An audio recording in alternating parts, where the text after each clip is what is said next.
يا أيها النبي اتق الله ولا تطع الكافرين والمنافقين إن الله كان عليما حكيما. പ്രവാചകരെ ഇത്തഖില്ല, ഒന്നാമത്തെ നിർദ്ദേശം ഇത്തഖില്ല, അല്ലാഹുവിൽ ഭക്തിയുള്ളവനാകണം. ഇത് നമ്മളോടും പറയാം. നമ്മൾ ഇന്ന് വിശുദ്ധ ഖുർആൻ ഇങ്ങനെ അഹ്സാബ് സൂറത്ത് 33 അധ്യായം തുറന്ന് ബിസ്മി ഓതിയാൽ ആദ്യം കാണുന്ന വചനം ഇതാ. ഈ വചനം ആരോടാ? നബിയോട് എപ്പോഴും പറയണത്? ഇപ്പോഴും നബിയോടാണോ പറയണത്? അല്ല, എന്റെ ആത്യന്തികമായ സമാധാനദായകമായ ഒരു മാർഗമാണിത്. നീ ഇത്തഖില്ലാ, ഈ വിഷയത്തിൽ ആത്യന്തികമായ രക്ഷാമാർഗത്തെ സംബന്ധിച്ച് ആര് പറഞ്ഞാലും അവരെ അല്ല നീ അനുസരിക്കേണ്ടത്. വലാ തുതിഇൽ കാഫിരീന വൽ മുനാഫിഖീൻ ഇന്നല്ലാഹ കാന അലീമൻ ഹകീമാ. അലീമും ഹക്കീമുമായ അല്ലാഹ് ഉണ്ട്, അവനെയാണ് നീ സൂക്ഷിക്കേണ്ടത്. അവനിൽ തഖ്വയുള്ളവനാകണം, അവനിൽ തഖ്വയുള്ളവനാകണം. ഉത്കണ്ഠയ്ക്ക് പിന്നെ മറ്റ് ഹേതുക്കളൊന്നും ഉണ്ടാവില്ല. നീ അവനിൽ തഖ്വയുള്ളവനായി ജീവിച്ചാൽ. തഖ്വ മീൻസ് ഒറ്റ പദത്തിൽ ഒതുക്കല്ലേ. നിന്റെ സാമ്പത്തികമായ ഇടപാടുകളിൽ അല്ലാഹുവിൽ തഖ്വയുള്ളവനാകൂ. എങ്ങനെ? കടം വാങ്ങിയാൽ എഴുതി വെച്ചോ, കൊടുത്താൽ എഴുതി വെച്ചോ. കടം കൊടുക്കേണ്ട ഒരാൾ നിന്റെ പരിസരത്തുണ്ട്, നിന്റെ കയ്യിൽ അല്പം ആസ്തിയുണ്ട്, കൊടുത്തോ. പലിശയുമായി ഇടപെടരുത്. ഇത്തഖില്ല എന്ന് പറഞ്ഞാൽ ആ ഒരു പദത്തിൽ രണ്ട് വാക്കിൽ അവസാനിച്ചില്ല. ഇത്തഖില്ല ഫിൽ മുആമലാത്ത്, ഇത്തഖില്ല ഫിൽ ദൈൻ, ഇത്തഖില്ല ഫി എല്ലാ കാര്യത്തിലും ഇത്തഖില്ല. വലാ തുതിഇൽ കാഫിരീന വൽ മുനാഫിഖീൻ, കാഫിറുകളും മുനാഫിഖുകളുമായ ആളുകൾ ഈ ഓരോ വിഷയത്തിലും നിന്നെ മാറ്റിയിട്ടുണ്ടാകും, നിന്നെ ചതിച്ചിട്ടുണ്ടാകും, അല്ലെങ്കിൽ നിന്നെ തെറ്റിദ്ധരിപ്പിച്ചിട്ടുണ്ടാകും.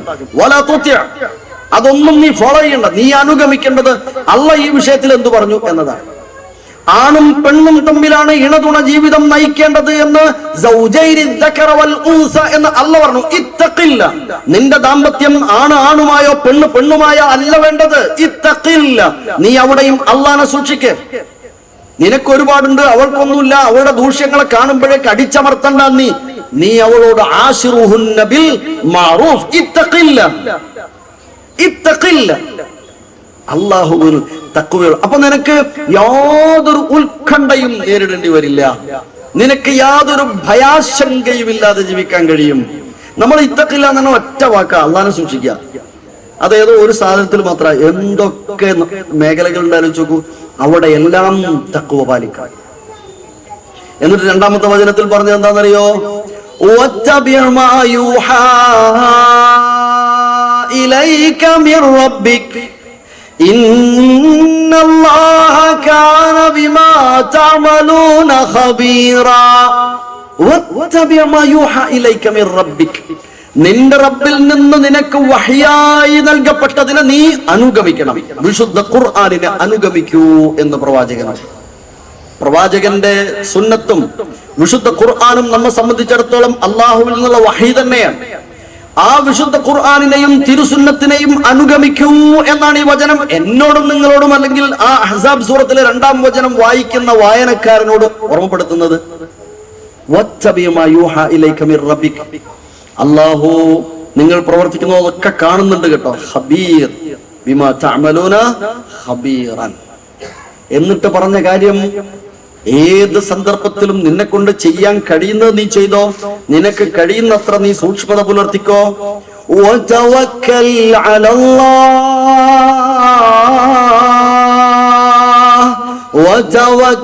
അലല്ലാഹി വകഫാ ബില്ലാഹി വകീലാ. നീ അല്ലാഹുവിൽ തവക്കുൽ ചെയ്തോ.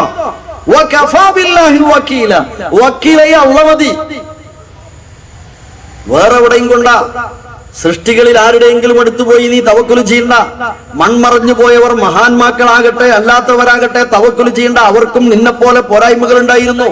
നീ നിന്റെ സാമ്പത്തിക പ്രയാസം പറഞ്ഞാണ് അവിടെ ചെന്ന് സമീപിച്ചതെങ്കിൽ അവരും മറ്റു പല വിഷയത്തിൽ അവരും ദാരിദ്ര്യം അനുഭവിച്ചവരായിരുന്നു, അവരുടെ സാമ്പത്തിക ശേഷിയും കുറവായിരുന്നു. നീ രോഗം പറഞ്ഞിട്ടാണെങ്കിൽ അവർ പലരും രോഗം ബാധിച്ചാ മരിച്ചത്. മാത്രമല്ല അവരൊക്കെ മരണപ്പെട്ടു പോയി. ഹയ്യും ഖയ്യൂമുമായ അല്ലാഹുണ്ട്. വതവക്കൽ അലൽ ഹയ്യിൽ ലദീ ലാ യമൂത്ത്, ഒരിക്കലും ഇല്ലാതെയാവാത്ത, മരിക്കാത്ത, ലം യലിദ് വലം യൂലദ് അഹദായ അല്ലാഹ്, അവനിൽ മാത്രം നീ തവക്കുൽ ചെയ്യുക. വമൻ യതവക്കൽ അലല്ലാഹി ഫഹുവ ഹസ്ബുഹ്. ഖുർആൻ ഒരു ചോദ്യം, സൂറത്ത് തലാഖിൽ 2-ാമത്തെ ആയത്തിൽ ഒരു ചോദ്യമാണ്.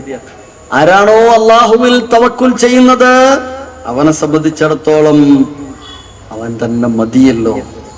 അലൈസല്ലാഹു ബികാഫിൻ അബ്ദഹ്, അല്ലാഹു പോരെ തന്റെ ദാസന് എന്ന് ചോദിച്ച ചോദ്യം ഇന്ന് ടെൻഷൻ അനുഭവിക്കുന്നു, സ്ട്രെസ് അനുഭവിക്കുന്നു, ആങ്സൈറ്റി അനുഭവിക്കുന്നു, നാളെ കുറിച്ച് ഭയപ്പെടുന്നു. വിശുദ്ധ ഖുർആൻ പറയുന്നു, അല്ലാഹുവിൽ ആശ്രയിക്കുക, നിങ്ങൾ ചെയ്യേണ്ട കാര്യങ്ങളൊക്കെ നിങ്ങൾ ചെയ്യുക. നിരാശ, തെറ്റ് ചെയ്തു പോയ പലരും നിരാശരായി ഉൾവലിയുന്നവരുണ്ട് അല്ലേ? തെറ്റ് ചെയ്തു പോയി, അതിൽ വല്ലാത്ത നിരാശ, എന്നിട്ട് പിന്നെ ഒരു കാര്യത്തിലും അവരുണ്ടാവില്ല, അവരാകെ ഇൻട്രോവേർട്ടായിട്ട് പ്രയാസം അനുഭവിച്ച് അവരങ്ങനെ ഉരുകിത്തീരുക. അല്ലാഹു സുബ്ഹാനഹു വ തആല വിശുദ്ധ ഖുർആൻ പറഞ്ഞ കാര്യത്തെ ഒന്ന് വായിക്കാൻ സമയം കിട്ടാത്തത് കൊണ്ടോ കേൾക്കാൻ എത്തിപ്പെടാത്തത് കൊണ്ടോ ആണ് ഇന്നും അങ്ങനെ ആശങ്ക അനുഭവിക്കുന്നത് പല ആളുകളും. 39-ാം അധ്യായം സൂറത്ത് സുമറിലെ 53-ാമത്തെ വചനത്തിൽ അല്ലാഹു പറയുന്ന ഒരു കാരുണ്യമുണ്ട്. യാ ഇബാദിയല്ലദീന അസ്റഫു അലാ അൻഫുസിഹിം ലാ തഖ്നതു മിർ റഹ്മത്തില്ലാഹ്, ലാ തഖ്നതു മിർ റഹ്മത്തില്ലാഹ്. ആശ്വാസദായകമായ ചില വചനങ്ങൾ എന്ന് നിങ്ങൾ ഒരു ഹെഡിങ് എഴുതിയാൽ ആദ്യം എഴുതാവുന്ന ഒരു വചനമാണ് 39:53. ആരെയാ അഭിസംബോധന ചെയ്തെന്നറിയോ? പാപങ്ങൾ ചെയ്ത് പാപക്കറയാൽ അത് കഴുകിക്കളയാൻ കഴിയാതെ പുറത്തിറങ്ങാൻ പറ്റാതെ വിഷമിച്ചു പോകുന്ന ആളുകൾ. നമ്മൾ നേരത്തെ പറഞ്ഞ